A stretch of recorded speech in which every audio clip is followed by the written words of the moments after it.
मैं कोई न जाति के पक्ष में न विरोध में, लेकिन अगर हमें भगवान ने जिस क्षेत्र में जन्म दिया है, जिस जाति में जन्म दिया है, वैसे तो ये जाति पहले कर्म के अनुसार निर्धारित होती थी, पर अब जन्म के अनुसार होने लगी। जिस भी भगवान ने हमको जिस भी जाति में जोड़ा है, उसको बड़े गर्व से अपनाओ और उसके जो परंपराएं हैं उनको अपनाओगे, तब तुम उस जाति के माने जाओगे। केवल जन्म लेने से तुम उस जाति के नहीं हो जाते। अब देखो, मेरा प्रवेश ज्यादा करना नहीं चाहिए, पर आजकल भारत में बड़ा युद्ध छिड़ा हुआ है इसी विषय को लेकर। सब झगड़े पड़े, जैसे बिल्ली नोच नोच के खाती है वैसे सब झगड़े पड़े, झपट्टा मार रहे। अरे भैया देखो, पहली बात तो ये, कोई शास्त्र किसी जाति को छोटा नहीं बताता है। कोई शास्त्र, कोई हमारा विश्व का, भारत हमारे जो सनातनी परंपरा है, कोई, और जिस जाति के लोग अपने आप को कह रहे हैं ना कि हमें नीचा दिखा, नीचे, भागवत कहती है कि भगवान के सबसे पवित्र अंग से शूद्र जाति का प्रागट्य हुआ, और वो भगवान के चरण है। जिस चरणों की लालसा, जिन चरणों की प्राप्ति के लिए दिन रात ब्रह्मादि ध्यान करते हैं ना, उन चरणों से प्रागट्य हुआ है। तो तुमको तो गर्व से कहना चाहिए, अरे हम ठाकुर जी के इतने निकट हैं, इतने करीब हैं कि उनके चरणों से प्रकट हुए। इसमें अपने आप को ही हम दोष युक्त दिखा रहे हैं जानबूझ करके, जबकि कोई नहीं कह रहा ये दोष युक्त बात है। और फिर दूसरी बात, जहां हमारी चल रही ब्राह्मण, तो ब्राह्मण जाति के अगर भगवान ने हमें जन्म दिया ब्राह्मण कुल में, तो फिर ब्राह्मण जैसा व्यवहार भी करिए। आज कितने प्रतिशत ब्राह्मण ऐसे हैं कि पूर्ण निष्ठा से उस बात को निभाते हैं। निभाना चाहिए, सबको निभाना चाहिए। क्षत्रिय भगवान ने बनाया है तो पूरा बल लगाइए। वैश्य जाति में जन्म हुआ है तो खूब बनिया बुद्धि लगाओ। जैसा एक व्यापार किया जाता खूब करो। पर हर व्यक्ति, एक जाति की बात नहीं हो रही, हर व्यक्ति थोड़ा थोड़ा सा अपने कर्मों से थोड़ा विमुख हुआ है, उसको फिर से वापस वहां आना पड़ेगा। मद्यपान, मदरापान, गलत आहार खाना, गले में कंठी ना होना, माथे पे चंदन ना होना, शिखा चोटी ना होना, ये सब पहचान है हमारी। इनको हमको छोड़ना नहीं चाहिए, त्यागना नहीं चाहिए। देखो, आप सब आते हो कथा में, चंदन लगा के आते हो, कितने बढ़िया लगते हो। अब ये थोड़ी कि 7 दिन तो लगा लिया चंदन और फिर 7 दिन बाद जय जय सिया राम, हो गया खत्म। 7 दिन बन गए भगत जी और फिर छोड़ा, फिर अगली कथा में ही चंदन लगाई। ऐसा नहीं होना चाहिए। कथा के बाद भी रोज लगाओ, सबको लगाना चाहिए माथे पर तिलक। ये तिलक लगाने में जो शर्माते हैं बड़े अज्ञान लोग होते हैं। भगवान के ये चंदन भगवान की पहचान है, भगवान के होने की पहचान है, तो सब लगाइए। तो अजामिल ब्राह्मण मद्यपान करने लगे, वैश्यावृत्ति करने लगे, वैश्या का संग कर लिया। एक बार गांव में कुछ संत आए।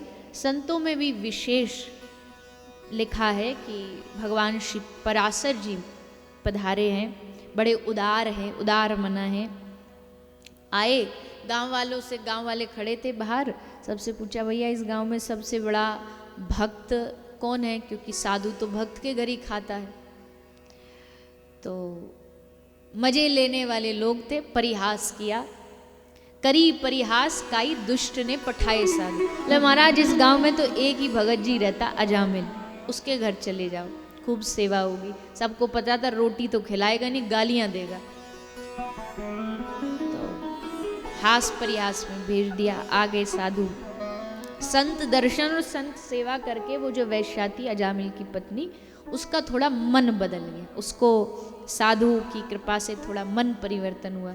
इधर अजामिल शिकार करके आया, देखा सामने संत आए हुए हैं। अब उसको तो लूटने पीटने की आदत थी, तो जैसे ही देखा घर में 4-5 लोग, बोले माल है तुम्हारे पास, ताकि इनको भी लूट सकूं। संत समझ गए कि अभी इसका नशा उतरा नहीं है मद का।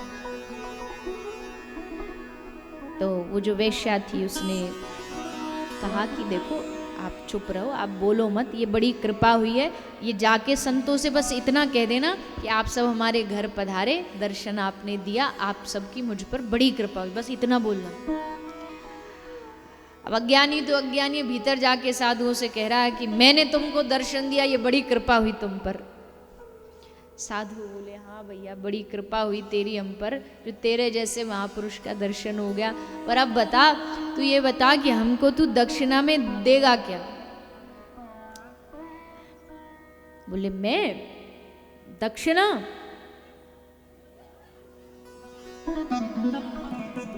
तो साधु अजामिल से कहते भैया देख एक दक्षिणा दे दे हमें, तेरा होने वाला बच्चा, तेरी जो पत्नी है वो गर्भवती है, तो तू उस बच्चे का, उस बेटे का नाम हमारे कहने से बस नारायण रख देना, यही हमारी दक्षिणा है। कह करके संत महापुरुष वहाँ से चले गए। और फिर वो दिन आया, बेटा हुआ, बड़ा लाडला बेटा था, नाम नारायण रख दिया गया। और अजामिल अपने पुत्र से बड़ा स्नेह, बड़ा प्यार करता था, बड़ा प्रेम करता था। और प्रेम करते करते करते अब तो उसकी जीभ पर ये नाम बैठ गया। जैसे घर का बच्चा बड़ा लाडला होता तो हर काम में उसकी याद आती है, तो वैसे ही हर काम में अजामिल को नारायण नारायण नारायण नारायण, और इस बहाने से उसके मुख से भगवान का नाम निकलने लगा। तो इसका मतलब ये है कि जितने भी बच्चे, बाल बच्चे, पोता पोती जिसके होते हो ना, भगवान के नाम पे नाम रखा करो। बड़े विचित्र विचित्र नाम रख देते हम, तो सबको भगवान के नाम पे रखना चाहिए। मैयाओं खासकर ध्यान रखो, कोई बालक हो, बच्चा बच्ची हो, बेटा बेटी हो, अच्छे अच्छे नाम रखो, गोविंद, गोपाल, घनश्याम, जो बढ़िया लगे आपको सो रखो, पर भगवान के नाम पर रखो। ऐसे ही कुछ भी मत रख दिया करो। तो नारायण नाम करते करते अजामिल को अंत में, जब अंत समय आया तो अजामिल ने नारायण पुकारा। भगवान के दूत आए। भगवान के दूतों ने कहा कि भैया देखो, अंत समय में कोई भगवान का नाम ले ले, ये तो परम साधु का लक्षण है। एक साधु ही ऐसा कर सकता है कि अंत समय में उसकी जिह्वा पर राम नाम, कृष्ण नाम आए। इसलिए ये नरक जाने योग्य अब बचा नहीं, अब तो इसको सीधा भगवान के धाम ले जाना चाहिए। ये सब बातें अजामिल सुन रहा था, उसको समझ आई कि देखो हम गलती से नारायण नारायण बोल रहे थे तो हमारा उद्धार का इतना चांस बढ़ गया, अगर हम दिल से राम राम नारायण नारायण बोलेंगे तो फिर उद्धार होने में कोई संशय नहीं बचेगा। और बस अजामिल लग गया भगवान का नाम स्मरण करने में, और भजन करते करते करते अजामिल ने भगवान को प्राप्त कर लिया। ये है भगवान के नाम की महिमा, भगवान के नाम की शक्ति, कि देखो बिना भाव के भी लोग, क्योंकि बहुत सारे लोग कहते रहते हैं ना, अरे माला करते रहते हैं फिर दूसरे काम करते रहते। बात तो सही है कि माला जो एकदम मन लगा के की जाएगी उसका जैसा आनंद तो है ही नहीं, पर मान लीजिए नहीं भी मन लग रहा है, कोई और काम कर रहे हैं, पर फिर भी जीभ से हरे कृष्ण बोल रहे हैं, तो भी उससे उद्धार होना ही होना है। इसलिए चाहे भाव से लो, चाहे बिना भाव के लो, चाहे गिरते हुए लो, चाहे जगते हुए लो, चाहे सोते हुए लो, चाहे जैसे भी लो, वह लेते रहो भगवान का नाम।